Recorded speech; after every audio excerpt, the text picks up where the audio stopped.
Queridos, boa noite, graça e paz a todos, a toda a família Batista Betel, você aí na sua casa, com a sua família, que Deus te abençoe.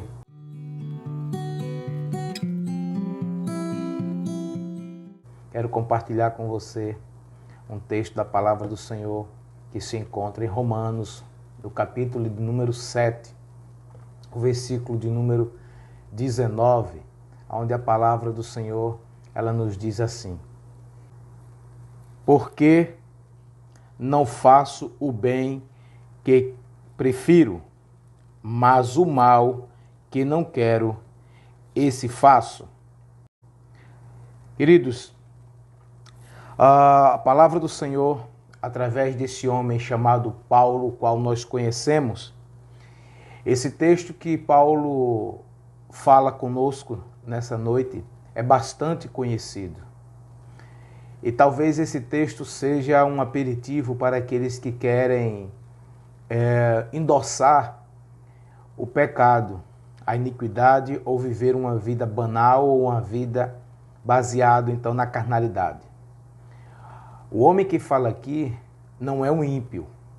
O homem aqui, Paulo, não é um descrente, nem tampouco um crente carnal, mas um homem que compreendeu com exatidão a graça do Senhor Jesus sobre a sua vida, o domínio dela sobre a sua carne.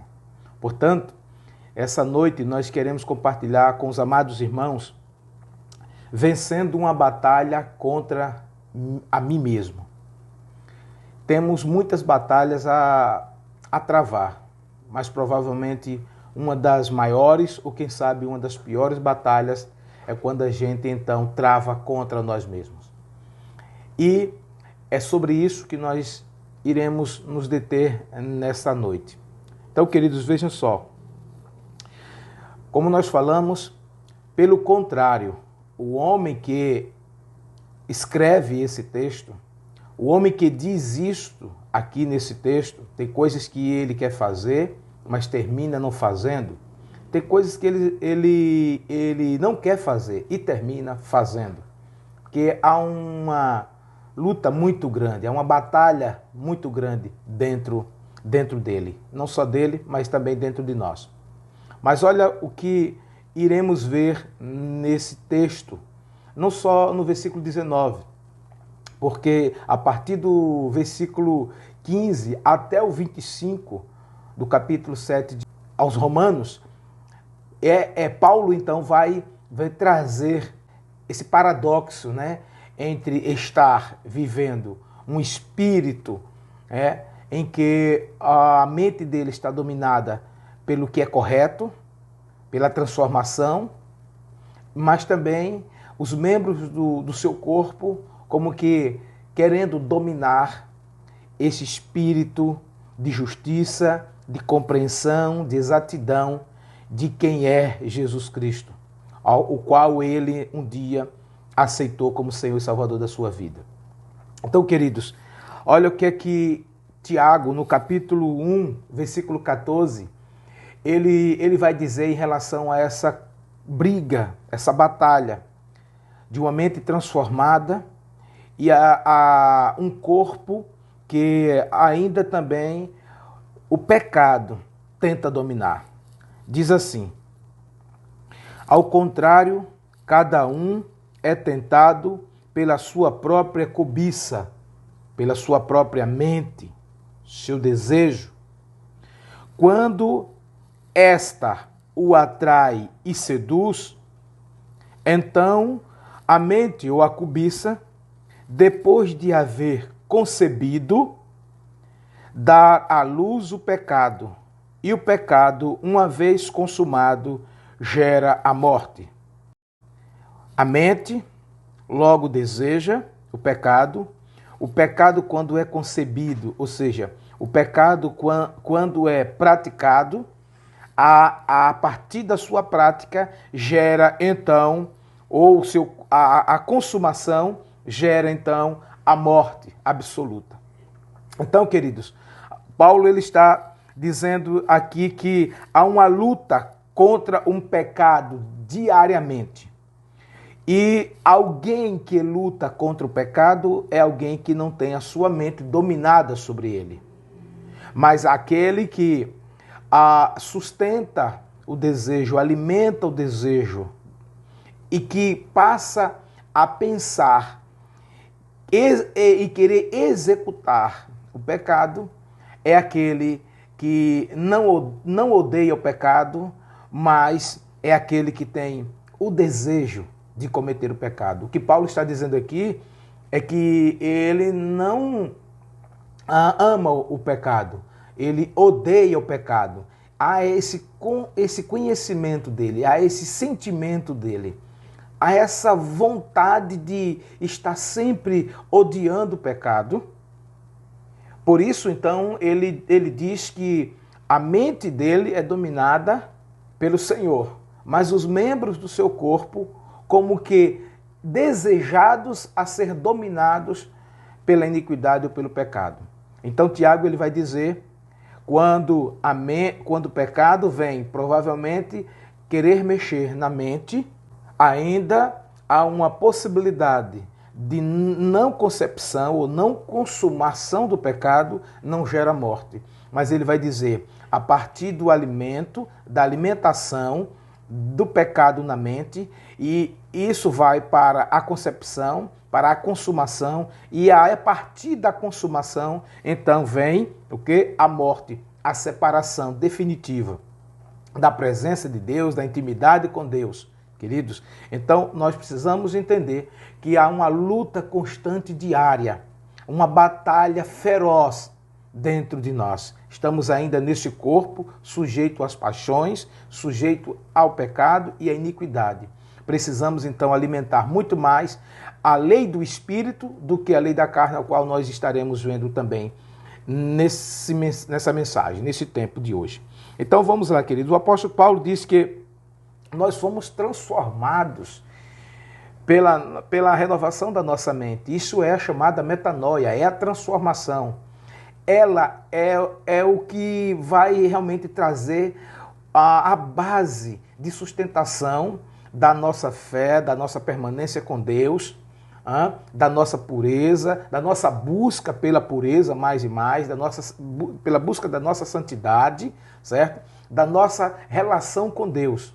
Se não for através de uma mudança, de uma transformação de mente, é impossível qualquer pessoa, através, quem sabe, apenas das suas obras, apenas de uma vontade própria, de querer não praticar a iniquidade, o pecado ou o mal, sem que haja uma mudança, uma transformação, em que Cristo ele vai entrar e penetrar na nossa mente, dizendo quem nós somos, pecadores, e quem ele é, aquele que é capaz e suficiente para perdoar os nossos pecados. Então, queridos, olha o que a palavra do Senhor vai nos dizer, e é um texto também muito conhecido, aos Romanos, o capítulo 12, versículo 2, ele vai dizer então, e não vos conformeis pela renovação da vossa mente, para que experimenteis qual seja a boa, agradável e perfeita vontade de Deus. Então, o próprio Paulo, aqui aos Romanos, no capítulo 12, mais na frente, ele vai dizer, não vos conformeis com este mundo, mas transformai-vos pela renovação da vossa mente.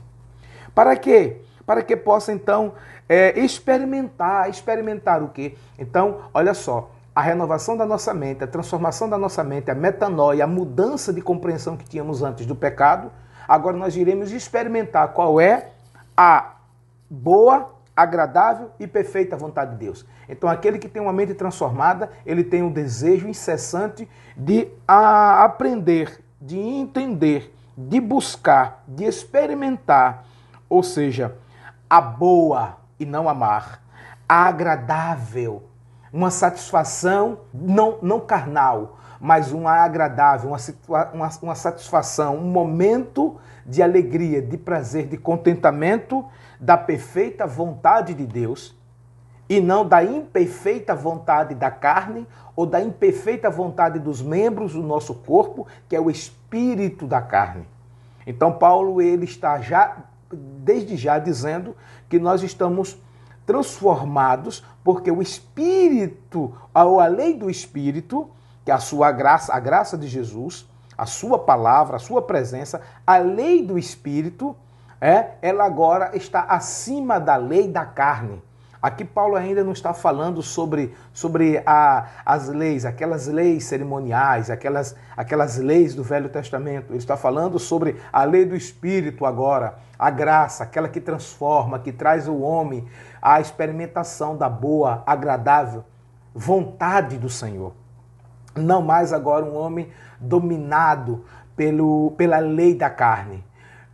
Embora que essa lei da carne nos nossos membros, porque ainda somos também cidadãos dessa terra, sujeitos às paixões, como Elias foi, um homem sujeito às paixões, nós também somos, mas a palavra de Deus então diz que nós teremos a condição de travar essa batalha e sermos vitoriosos, porque a nossa alimentação da lei do Espírito deve ser muito maior do que alimentarmos a lei da carne, que é a do pecado. Então, queridos, porque essa transformação, como nós já dissemos, ela vai favorecer, repudiarmos então a lei do pecado, aquilo que Paulo justamente estava dizendo, que havia momentos da sua vida em que como que a lei do pecado queria aflorar, mas a consciência que ele tinha, o entendimento que ele tinha, de que agora ele não mais servia, não mais se curvava ao pecado, a lei do pecado,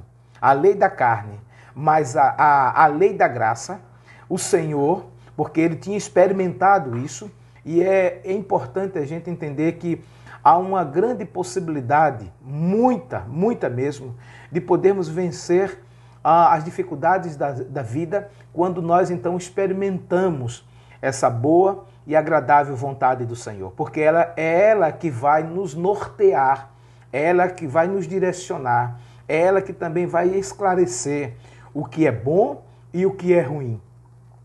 Aquilo que vai nos levar a uma intimidade maior com Deus e aquilo que vai nos distanciar da intimidade com Deus. Se é que para o ímpio não há um distanciamento de Deus, porque o ímpio ele já está distanciado de Deus. Mas se um dia ele experimentar essa lei espiritual, que é a graça, através de Jesus, ele então vai se apresentar diante de Deus, ele vai estar diante de Deus e assim ele nunca mais vai desejar sair da presença de Deus, porque a lei espiritual está sobre ele. Não quer dizer que ele não terá as tentações, não terá as dificuldades, as batalhas e as lutas, mas provavelmente ele vencerá com maior facilidade, porque ele já experimentou então qual é essa boa, agradável e perfeita vontade de Deus na lei espiritual. Então, queridos, Paulo, ele está dizendo no versículo 18, é interessante, que ele diz assim, para a gente poder entender também ainda mais sobre essa lei espiritual e essa lei carnal. Ele diz assim no versículo 18, porque eu sei que em mim, isto é, na minha carne, não habita bem nenhum, pois o querer o bem está em mim, não, porém, efetuá-lo. Então ele diz aqui nesse versículo que mesmo que ele esteja então sobre a possibilidade de cometer a vontade da carne, porque ele diz, né, que porque eu sei que em mim, isto é, na minha carne. Então ele fala que a sua carne é a lei do pecado, mas ele diz, pois o querer o bem está em mim, o querer o bem está em mim. O Espírito, a lei do Espírito, da graça, a transformação que houve na vida de Paulo está nele. O bem está em mim, o querer fazer o bem está em mim, na minha mente. Porque esse Espírito tem dominado a minha mente, a minha compreensão. Mas, porém, há um outro Espírito que não está naquilo que eu penso, mas naquilo, às vezes, que eu vou fazer. A minha carne se inclina para fazer o mal, mas eu não deixarei, não irei efetuá-la. E aí ele vai dizer aqui, logo entendeu Paulo que ele não devia então ser deixado dominado pela lei do pecado. Uma palavra bem clara para os irmãos. Preste atenção nessa frase. Logo entendeu também que se sua mente fosse dominada pelo que é espiritual, ele serviria a Deus, não efetuando a lei da carne. Entendeu? Pois bem, é isso que ele está dizendo. Logo que ele, concebendo a vontade e o desejo da lei espiritual que está na sua mente, logo a lei da carne seria derrotada nessa batalha. A cada dia, a cada momento que nós alimentamos na nossa mente essa lei espiritual, essa graça, a lei da carne se sucumbirá de uma forma, se não for lenta, rápida. Se não for tão rápida, lenta, mas que irá se sucumbir, porque a lei do Espírito, a graça, ela emergiu e tomou conta da situação, logo ela é a chave principal ou a arma principal nessa batalha para a nossa vitória.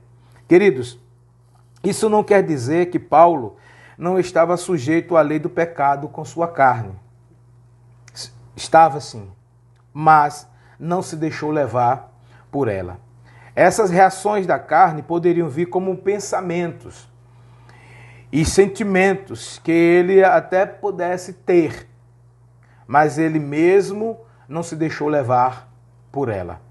Olha o que em Gálatas capítulo 5, versículo número 17, a palavra do Senhor, ele, o apóstolo Paulo, ele escrevendo às igrejas da Galácia, ele vai dizer no capítulo 5, versículo 17, que é bastante conhecido pelos irmãos. Olha o que a palavra do Senhor nos diz. Porque a carne milita contra o espírito, e o espírito contra a carne, porque são opostos entre si. Para que não façais o quê? Porventura seja do vosso querer. Mas se sois guiados pelo Espírito, não estais sob a lei. Não foi dominado por ela, por essa lei da carne. Mas Paulo está dizendo, querido, há sim uma luta. Há uma milita muito grande.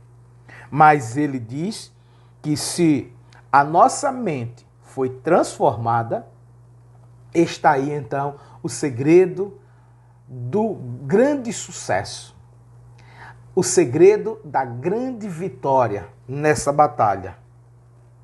Porque a nossa mente, ela experimentou qual é a boa, agradável e perfeita vontade do Senhor. Isso é fundamental.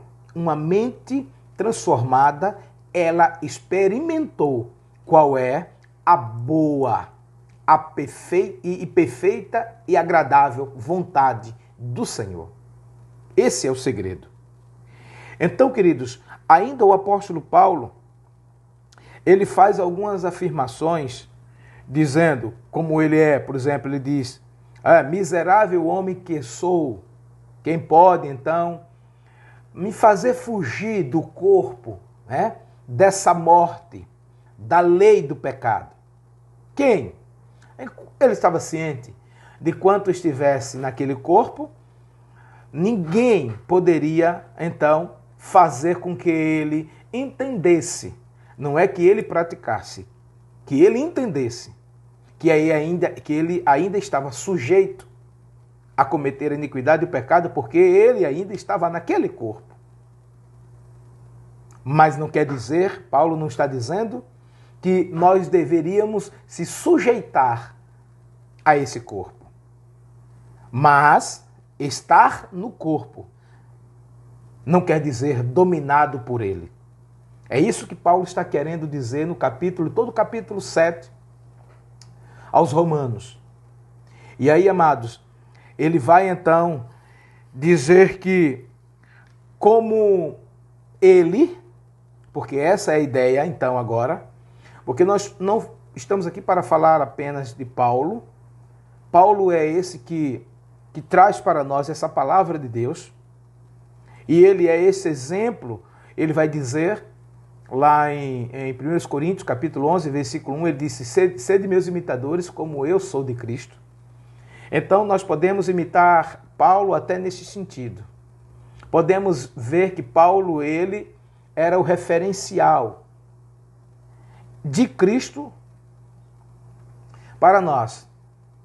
É evidente que Cristo, ele é o nosso principal referencial. Ele é a primazia em tudo, ele é a primícia, ele é tudo. Mas Paulo recebeu essa autenticação de Deus para poder dizer isso. O Senhor assinou embaixo, quando Paulo, ele diz: sede meus imitadores, como eu sou de Cristo. Até porque Paulo não iria falar nada disso, se o Senhor não permitisse.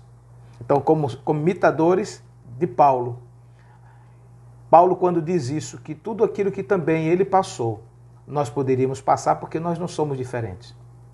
Paulo tem o mesmo corpo que o nosso. E nós temos o mesmo corpo que Paulo. Paulo não se diferencia em nada de nós. O que diferencia de Paulo, talvez de muitos ou de nós, é que Paulo, ele vai dizer que ele experimentou, através da mente, da renovação da sua mente, qual era a boa, agradável e perfeita vontade do Senhor. Mas Paulo está dizendo, queridos, que não podemos ser dominados por esta lei da carne. Sabe por quê? Porque nós já fomos mortos em Cristo. Como ele foi, nós também fomos. E aqueles que querem dominar, frear a lei do pecado, como nós já dissemos, é ter uma mente transformada. Precisamos, então, entender que a outra coisa é: fomos mortos, crucificados com Cristo na cruz. Ele, Cristo, levou sobre si a nossa maldição, levou sobre a sua carne o nosso pecado. Se fez maldito na cruz. Se fez aquele que tomou sobre ele as nossas enfermidades espirituais, as nossas iniquidades. E, portanto, automaticamente, aquele que o aceita, automaticamente na cruz, também morreu com ele. E aí, a lei do pecado, a lei da carne, não tem o domínio sobre nós. Porque nenhuma lei, ela atinge, nenhuma lei, ela serve mais, nenhuma lei, ela presta mais para quem já morreu. Entende? Portanto, se nós fomos mortos com Cristo, a lei do pecado já não mais nos atinge. Olha o que a palavra do Senhor nos diz em Gálatas capítulo 2, versículo 19. Preste atenção. Porque eu, mediante a própria lei, morri para a lei, a fim de viver para Deus. Estou crucificado com Cristo. Logo, já não sou eu quem vive, mas Cristo vive em mim. E esse viver que agora tenho na carne, vivo pela fé no Filho de Deus, que me amou e a si mesmo se entregou por mim. Porque eu, mediante a própria lei, morri para a lei, a fim de viver para Deus. Estou crucificado com Cristo. Portanto, queridos, a lei já não serve mais para os que estão mortos. Mortos com Cristo. Mortos do pecado. Olha o que a cruz de Cristo fez. Olha quando nós morremos com Cristo na cruz. É capaz de fazer. Mas se formos deixar ser dominados pela lei da carne, iremos para o outro lado, para o outro oposto. Quando nós, queridos, deixamos a lei do pecado nos dominar, olha que a lei do pecado ela pode fazer. Ela mostra para nós que há uma separação de um relacionamento com Deus. A lei do pecado, ela impede o recebermos as provisões de Deus, bem como a paz, a confiança e a esperança. Ela impede a aproximação da filiação do homem a Deus. Olha o que a lei do pecado impede. Ela evita o homem de tomar posse à mesa que está preparada para os seus, para aqueles os quais o Senhor sonhou em trazê-los, em levá-los para a mansão celestial. Mas Jesus Cristo, ele veio com a sua intervenção, morrendo naquela cruz. E todos aqueles que experimentarem também a transformação pela mente e tomando o conhecimento da boa, perfeita, agradável vontade de Deus, receberá de Cristo a recompensa. E a recompensa é o triunfo na batalha contra a nossa carne, contra nós mesmos, contra aquilo que quer nos tirar da presença de Deus, ou contra aquilo que não faz com que os homens ímpios cheguem à presença de Deus. Que o Senhor Jesus nos abençoe e que possamos saber que essa batalha ela só será vencida se nós experimentarmos qual é a boa, perfeita e agradável vontade do Senhor e morrermos com Cristo na cruz. Que Deus abençoe a todos, em nome do Senhor Jesus. Amém? Dê uma parada aí agora, querido. Neste momento, faça a sua oração, a sua intercessão. Agora, faz a sua intercessão e depois da intercessão, você volta para o vídeo, porque eu vou finalizar com a bênção apostólica.